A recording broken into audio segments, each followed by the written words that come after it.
We're doing great today. In a previous video, I mentioned about zone focusing and hyperfocal distance, which is something that I've been using for a long time, and I wanted to share with you this topic and hope you find it useful for something. So basically, hyperfocal distance in photography, it sounds kind of complex.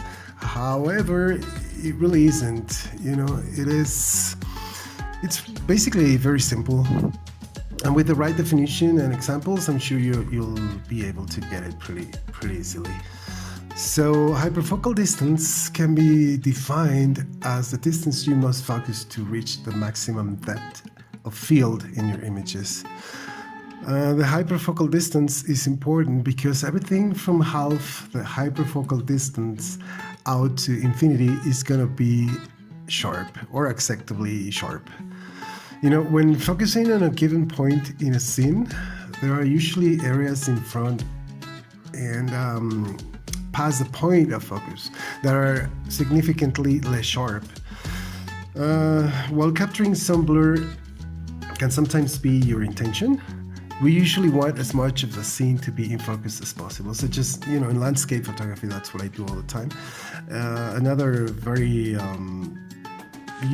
useful area for these techniques would be street photography, event photography, weddings, and that's pretty much regardless of the lenses that I may have. I always tend to use hyperfocal distance and zone focusing when using my wide angle lenses, and I'll show you why. And that's basically why hyperfocal distance in landscape photography and similar genres it's so important. So let's get to it.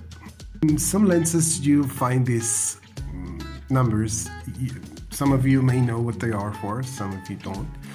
So basically what they are, they're scales. You have on top right here your aperture ring, then you have your focusing ring, which usually has the distance in feet and meters, and then you have affixed some sort of lines with your F numbers, and this is how you use it. Okay guys, here's an example. This is an 18mm fixed lens, which is an equivalent to 27-28 on a full frame, and here we have a 5.6 number in the bottom. Then we have 5.6 on top left and on top right. Okay, that means if we go up, that means that from 5 meters onto the infinity, which is on the right side at 5.6, that's gonna be acceptably sharp or in focus, and that's the zone. That's the focusing zone. That's the zone you're gonna have set so you can capture everything within that distance sharp.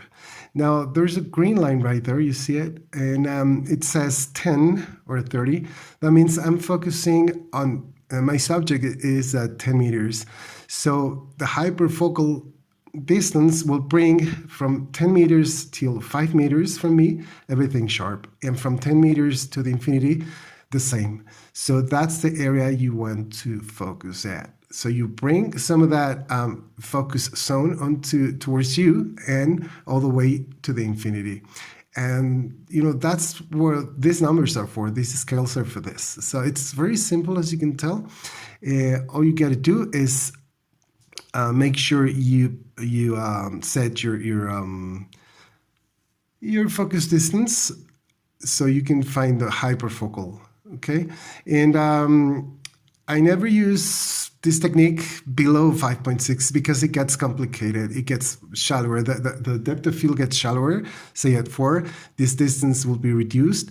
If the subject is very close to you, that's also going to reduce the depth of field. So I always tend to go from 5.6 up to 11, usually never 16, but that's what keeps me, I can just focus on my composition and my work, whatever I'm doing, and just forget about moving everything all the time. So that's basically how you use this, and it really works, wonderfully. You forget about the autofocus, you forget about getting blurry images all the time. And of course, you need to understand that you need to use depending on your lighting situation, let's say at least 400 and above ISO, so you can get these F numbers 5.6, 8, 11, and get everything in focus without worrying about it. And of course, if you want to avoid motion blur, then get, let's say, 800, 1600, 3200 ISO, and that's going to give you a higher shutter speed. So just remember that. If your lenses don't have that, like the 18 to 55 that I use a lot with this technique in my Fujifilm, it doesn't matter. I mean, it's not on the lens, but it's right here. You can see it on the screen. It's right here, that line that's showing you a blue short line. It's the same. If you see, it's telling me that I have some focusing, let's say a zone distance from 5 meters onto the infinity using the 18 millimeter lens and f11. So yeah, so I was basically focusing at 10, close to 10 meters, and that's what I get. So that means I just set that and I go out and shoot. I'm using 800 ISO, so I can get a decent shutter speed. I can increase my ISO, as you know, and then my shutter speed will increase as well. You can also use auto ISO. I really don't, I don't use that because I learned this way. So there wasn't any way or possible way to switch ISO, and then you have to be pushing and other stuff. So yeah. As long as you're around that, with depending on your lighting situation, that's gonna get you your ISO. But doing so, I mean, I don't have to ever focus anything. I just go out and shoot, whether if it's a landscape, an event, street photography. When you get, you get to capture that precise moment without having to rely on your focusing system or moving anything. I just go ahead and do that. Works all the time. I mean, honestly, I think it's the best way you can focus, regardless of the lens you have, regardless of the camera, the brand, whatever. You just do this. You save a ton of battery as well from not using that focusing motor, or it's just amazing to do it this way. Here I have some samples that I collected for you from an application that's called Hyperfocal. You can just download it to check on your camera brand, your lens, whatever. But it's pretty much the same. It changes, of course, based on the lens you have, based on the format. And I could say that on the format, it may be very similar, but it does change if you go. I have an example here for you, like this. Basically, I'm showing you my hyperfocal distances and the zone focusing that I get with an 18 millimeter on my lens, on my zoom lens. Then I go to see, say it says right here, Fujifilm Maxi 2, 18 millimeter, aperture f8. My subject is at 5 meters, and my hyperfocal distance will be a little bit more than 2 meters. Now, you don't worry about those numbers. All you got to do is just, your subject is at 5 meters. You have an f8 number. And according to this guide, everything within 1.5 meters and onto the infinity will be in focus. And that's the hyperfocal distance will be this. It says right there, focus, 5 meters. That's my hyperfocal distance. In my hyperfocal distance, it's going to get everything. It's like coming towards me to get everything from 1.5 meters in focus and all the way to the infinity. That's how I managed to get all of my landscape photography pin sharp, because that's the way I do it. So as when I'm shooting on the street or on a studio with models coming back and forth, I don't mind about focusing with autofocus, but I don't need it. So I just set my tripod and just reframe and get the best angle and so on. That I concentrate on my work, posting the models, my composition, the clothing, whatever it is that I'm doing. That's more important that, moving everything all the time and trying to change lights and, it's very destructive. And believe me, when you're working like that for catalogs or something like that, you don't have time to waste. Here's the sample of the same lens, using the same lens, different focal length, which will be 23, which will be like the old 35 millimeter in full frame that I used a lot back in the day. So it's the same focus distance, and you can see that instead of 1 point some meters on the previous example, now we are going a little bit towards 2 meters. So my focus point is 5 meters, and I'm getting 2 meters onto the infinity, which is what I was mentioning in my previous videos about this lens, the 18 to 55, that I use 18 and 23 for most of my work when using this lens. Here's the same focus distance, but now the zone changed because I'm using the 35 millimeter on my lens. That's my focal length. And what happens, as you can see, is that instead of having from 1.5 meters onto the infinity, now this has pushed me from, let's say, 3 meters away from me, will be in focus onto 12, almost 13 meters. So it reduced dramatically the zone.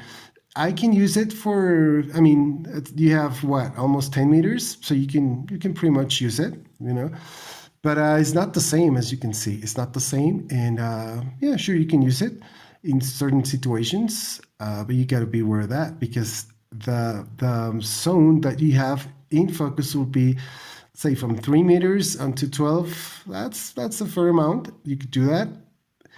But if you want to get the whole from, let's say, 1 meter away from you onto the infinity, it's not going to be very simple to do with this focal length.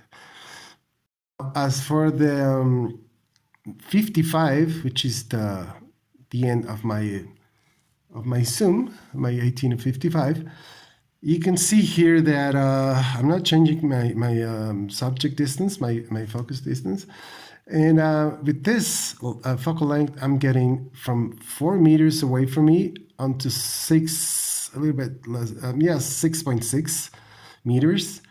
That's, 2 meters and a half in focus. That's it. So yeah, it could be good for certain situations. You may try it out there, but the depth of field gets very reduced compared to the 18 millimeters. So this is how it works, guys. And just, that's the way you find your hyperfocal distance. So from your subject, half comes like towards you, and then onto the end of the image, whatever it is. In this case, it's 6.6. In previous cases, it increases because of the angle of view. The wider the angle of view, you will have more depth of field to work with. The longer the angle of view, let's say you're using a 200, well, that's going to reduce the depth of field dramatically. And, you can use it for whatever you want, of course, but as for like landscapes, street photography, events, and things that you don't want to miss a second, that's why I use 18 or 23 most of the time, which is equivalent in full frame to 27 and 35. Now here's a little guide that I made for you to see. So we have 28, which is 35 millimeter focal length, 28, 27, which is equivalent to what I shoot with nowadays, 18 millimeter, and in Micro Four Thirds will be 14, and the field of view, or the angle of view, will be 75 degrees. So that's why I use this one. I never use fisheye lenses for my work, so that's like the best bet for me. Going to 28, and 35, and maybe 50. So that's 18, 22, 35, and then we have 50, which I use for some other things. That's why I really love my 18 to 55, because I consider it's suitable for a very wide range of things that I do, and that will be basically most shooting situations without falling into that specialized lenses for other stuff. But as for like the regular shooting situations, this is a great lens, and that's why I really love it. Aside of that, you know, has great optics and so on and so forth, which is something that I cover in my video, on my review and my thoughts about that lens, which you can find right here or in my playlist. Okay, guys, so that'll be it. I hope you got it. It's pretty simple. Just go over it a couple of times and you'll get it. Whatever the equipment you have, whatever the lens you have, just go ahead, practice, and you'll see it's a wonderful way to work. Okay, see you in the next one, guys. Bye.